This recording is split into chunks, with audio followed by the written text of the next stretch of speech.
की बड़ी कार्रवाई संदीप बिश्नोई उर्फ सेट्टी हत्याकांड में किया। पुलिस ने किया बड़ा खुलासा।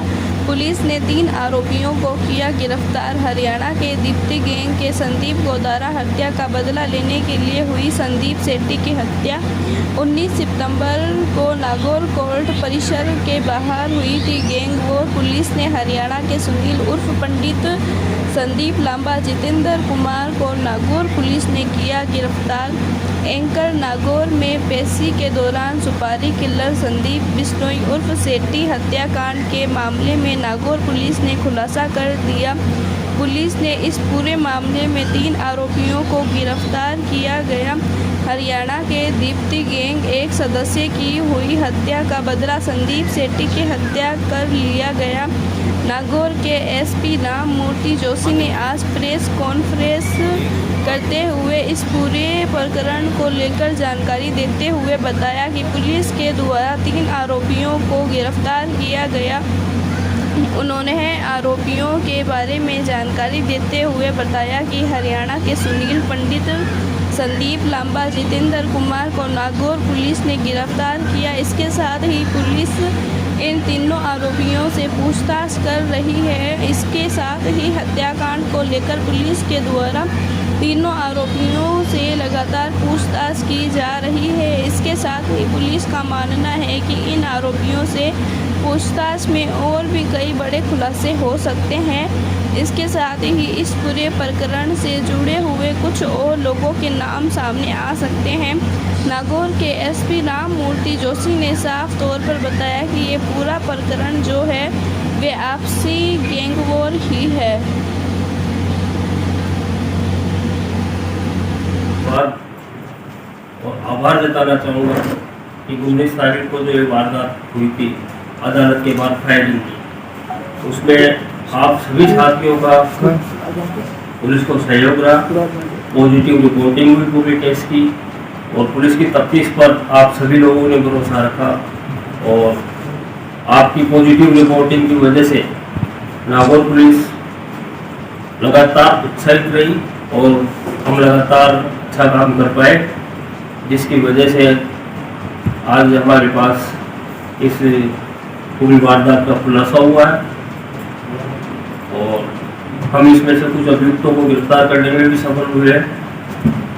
तो इसमें आप लोगों का बहुत अच्छा सहयोग रहा, उसका धन्यवाद और आभार भी व्यक्त करूँगा। शुरुआत में ही घटनाक्रम में जैसा आपको मालूम है 19 तारीख को नागौर अदालत के बाद स्टेशन रोड पर फायरिंग की घटना हुई थी, जिसमें अज्ञात हमलावरों ने एक अपराधी जो कि या पेशी भुगतने आया था उसको अदालत से बाहर निकलते टाइम पे गोलियां चलाकर घायल कर दिया था और हॉस्पिटल ले जाते उसको हॉस्पिटल में मृत डिक्लेयर किया गया।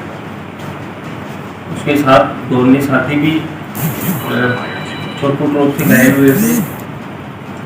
उस वक्त भी हमारी पुलिस अदालत के अंदर तो जैसी मौजूद रहती उस हिसाब से मौजूद थी। हमारे 3 साथी भी वहाँ मौजूद थे। उन्होंने घटना के घटित होते ही उसके उपरांत उसका पीछा भी किया, लेकिन कोतवाली के पास जो रेलवे फाटक है वो बंद होने से, वहाँ बहुत ज़्यादा भीड़ का दबाव होने से वो अपराधी आंखों से ओझल हो गए और वो खैर उसके उपरांत हमने इस घटना की जो तफ्तीश शुरू की। तफ्तीश बिल्कुल वैज्ञानिक और परंपरागत पुलिस प्रणाली से शुरू की गई। बेसिक तरीके से हमने अनुसंधान शुरू करते हुए घटनास्थल से भौतिक साक्ष्य जुटा, डिजिटल फुटप्रिंट्स जो अपराधी का चाहते न चाहते हुए मौके पर रह जाता है, वो डिजिटल फुटप्रिंट्स हमने लिए, उनको डेवलप किया। इसके अलावा घटनास्थल पे आने वाले संभावित रास्तों और घटनास्थल से अपराधी के निर्गमन और आगे जहाँ ओझल वो उससे आगे जहाँ जहाँ संभावित निर्गमन के रास्ते हो सकते थे, तमाम रास्तों पर ह्यूमन इंटेलिजेंस के साथ साथ डिजिटल फुटप्रिंट्स और सीसीटीवी फुटेज सभी का सहारा लेते थे। बहुत ही चरणबद्ध तरीके से, बहुत यद्यपि काम धीमा चला लेकिन सतत रूप से बिल्कुल सीधी दिशा में चलता रहा और अंततः हम इस वारदात की कड़ी से कड़ी जोड़ने में कामयाब हुए। घटना स्थल के जो सीसीटीवी फुटेज घटना के उपरांत वायरल हुए थे उसमें आप लोगों को विदित होगा, आप लोगों ने भी चित्र देखा होगा, उसमें 5 अपराधी नजर आते हैं। तो 5 की शिनाख्त हमने कर ली है। उन 5 में से एक अपराधी जो कि यहाँ इस पूरी घटनाक्रम का हिसार से लेके यहाँ तक उसका पूरा एक तरीके से उसको प्लानर, एग्जीक्यूशनर यानी प्लानिंग करने वाला भी और उसको एग्जीक्यूट करने वाला भी जो था, उसको हिरासत में लेके उससे पूछताछ की है, उसको गिरफ्तार किया है। साथ ही उसको मोटरसाइकिल उपलब्ध करवाने में, मोटरसाइकिलों का डिस्पोजल कराने में इनमें जो सहयोगी इस गैंग को रहे उनको भी हमने गिरफ्तार किया है। हमने प्रेस नोट काफ़ी विस्तृत रूप से जारी किया है। तो आप दिया कि नहीं प्रेस? आप प्रेस नोट का अवलोकन कर ले, उसके उपरांत आपकी कोई क्वेश्चन हो, कोई होगी जो, तो मैं और मेरी पूरी टीम उपस्थित है। हम आपकी समस्त जिज्ञासाओं का समन करेंगे। धन्यवाद। सर, जो 5 लोग थे इसमें, इन 5 में से किन किन लोगों की इसमें गिरफ्तारी हो गई है? 5 में से जो मैंने जैसे भी बताया,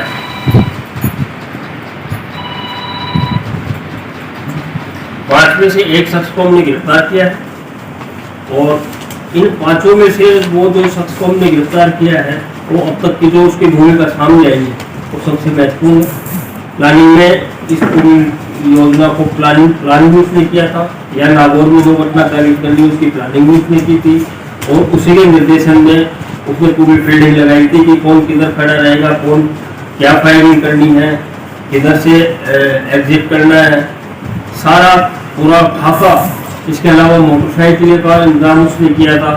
मोटरसाइकिलें घटना तारीफ होने के करीब 1.5 महीने पहले इन लोगों ने हिसार से मोटरसाइकिलें निकलवाई थी। तो मोटे तौर पे जो इससे नागौर फायरिंग का प्लानर है उसको हमने हिरासत में ले लिया और ये प्लानर घटना स्थल पे उपस्थित रहते घटना को अंजाम देने में सीसीटीवी फुटेज भी नजर दिया है। प्लानर का नाम क्या है? सुनील शर्मा। लोकल एंगल है या सारी हरियाणा की गैंगवार उनकी वजह से हुई है? देखो, अभी तक जो हमारी तफ्तीश की दिशा और अब तक का जो मोटिव है उससे हमें नहीं लगता कि लोकल एंगल कोई हो सकता है। लेकिन अभी जांच बिल्कुल जो एक तरीके से, क्योंकि अब अपराधी आना शुरू हुए हैं तो अब धीरे धीरे इनसे ढंग से विस्तृत रूप से गहनता से जाके पूछताछ होगी। तो यदि कोई लोकल एंगल होगा तो निश्चित रूप से इनकार नहीं किया जा सकता, लेकिन अभी तक की जांच में लोकल एंगल की तरफ कोई संकेत नहीं हो रहा। सर, आरोपी की गिरफ्तारी के बाद पूछताछ में क्या पता चला कि मर्डर का मोटिव क्या रहा? मर्डर का मोटिव, इसमें 2 प्रकार के मोटिव है। ये गैंग जो है, एक तो सुनील शर्मा जो इस गैंग का सदस्य बना करीब 2013-14 में, उससे पहले ये जो लड़के थे ये हिसार के दयानंद कॉलेज में साथ पढ़ते थे। दीपक यादव इस गैंग का मुखिया कह सकते हैं आप मीडिया की भाषा में। तो दीपक यादव और संदीप सेठी जो मृतक का नाम था, ये साथ दयानंद कॉलेज हिसार के छात्र थे। वहाँ के छात्र पॉलिटिक्स के दौरान ही इनमें आपस में लड़ाई झगड़ा होके दुश्मनियाँ शुरू हो गई थी। उसके उपरांत उन्हीं की परिणति हुई, मर्डर्स की शुरुआत हो गई। मर्डर्स के बाद शराब तस्करी और मादक पदार्थों के धंधे की वजह से इनमें आपस में राइवलरी बढ़ती गई। इस दरमियान इनमें हत्या की 2-3 वारदातें भी हुई। हत्या के प्रयास, लड़ाई झगड़े, अन्य और कई वारदातें इनमें आपस में हुई। साथ ही 2009 में सुनील शर्मा के जीजा की हत्या हुई थी संदीप कौशिक संजय कौशिक और उसके डबल मर्डर हुआ था किसान संजय कौशिक और उसके ताऊ के लड़के सियाराम हुआ। तो संजय कौशिक ये जो सुनील शर्मा है इसके मतलब ये 3 बहनों में एक ही भाई है, तो इसकी एक बहन विधवा हो गई। संजय कौशिक की पत्नी इसकी बहन थी। तो जैसा काफी भावुक और वैसा बताता ये उस वक्त कि चूड़ी तोड़ने की रस्म होती है, तो चूड़ी तोड़ने की रस्म इसने अदा की थी, उसकी बहन थी। उस वक्त इसने प्रण लिया था, कसम खाई थी कि इसको मैं जो है हत्या करूंगा बदले में।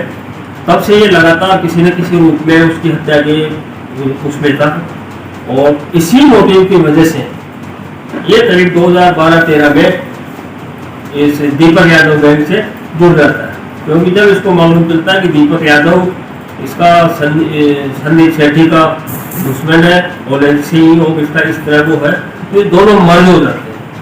और इस तरह ये 2013 के करीब से ये एक साथ होकर काम करने लगते हैं।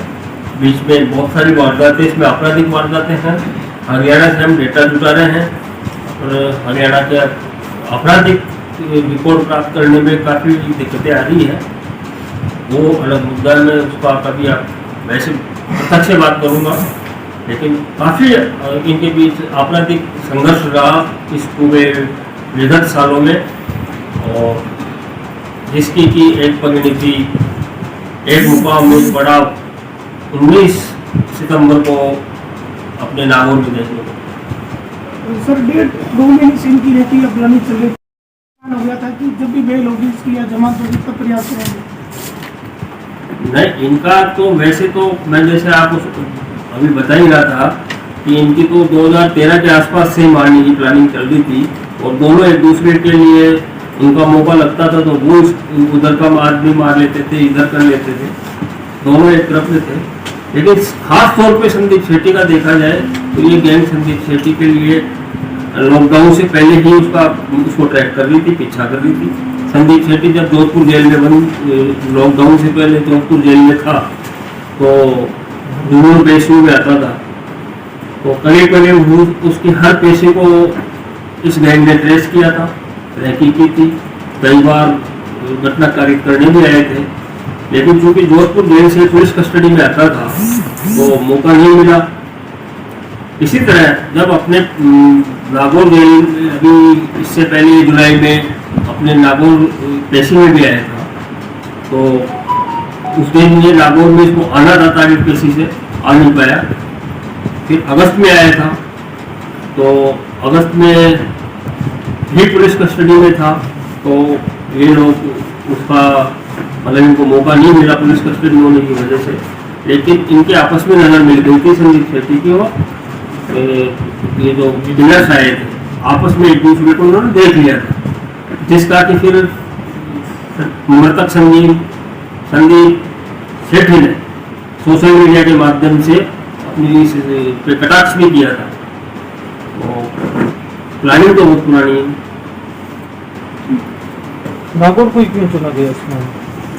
नागौर विशेष नहीं, इन्होंने जो ई कोर्ट एक एप्लीकेशन होती है जिसमें कोर्ट की प्राइवेट पेशियों की सूचना उपलब्ध रहती है, तो चूंकि ये सब लोग भी अपराधी हैं, जो इस केस के अपराधी हैं वो ऑलरेडी अपराधी हैं, तो करीब करीब सभी के मोबाइल में ई कोर्ट ऐप रहती है कि तारीख पेशियाँ देखते रहते हैं।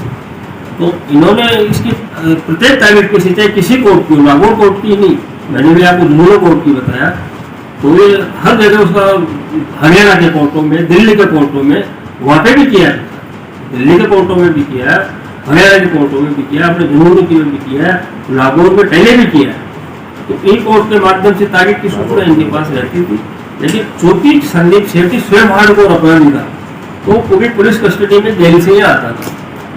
तो अभी इसकी 12 सितंबर को जमानत हो गई थी। जमानत होने के उपरांत क्योंकि फिर वो आदमी स्वतंत्र रूप से कोर्ट में आके पेश होता है, पुलिस कस्टडी उसके पास रहती नहीं, तो जमानत होने के बाद ये उसकी पहली पेशी थी, तो निश्चित रूप से उनको इसका मौका मिला क्योंकि पुलिस कस्टडी थी नहीं और वो अपनी योजना को क्रियान्वित करने में सफल रहे।